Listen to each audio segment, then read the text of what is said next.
নমস্কার বন্ধুরা, আশা করি সবাই ভালো আছেন। আমিও ভালো আছি। আজকে আবার একটা নতুন রেসিপি নিয়ে এসেছি। দেখুন, ভাত কেরালা। আমার মেয়ে ভাত কেরালাগুলো নিয়ে খেলা করছে। আমি ভাত কেরালাগুলো নিয়ে কেটে এবার সিদ্ধ বসিয়ে দিয়েছি। দেখুন, 10 মিনিট সিদ্ধ করার পর আমি নামিয়ে নিয়েছি।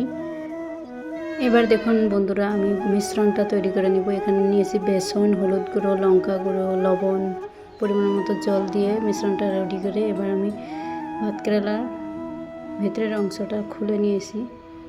খুলে নিয়ে এবার আমি বেটে নিব ভিতরের অংশটা। তারপর কড়াইয়ের মধ্যে তেল দিয়ে পেঁয়াজ কুচি দিয়ে আবার দিয়ে দিয়েছি ভাত কেরালার ভিতরের অংশটা ভেজে নেব।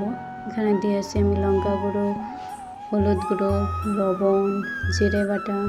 এভাবে শুকনো শুকনো করে ভেজে নামিয়ে নেব। নামিয়ে নেওয়ার পর আবার কড়াইটা ধুয়ে তেল দিয়েছি। তেল দিয়ে এবার আমি পুরোটা রেডি করে নিয়েছি।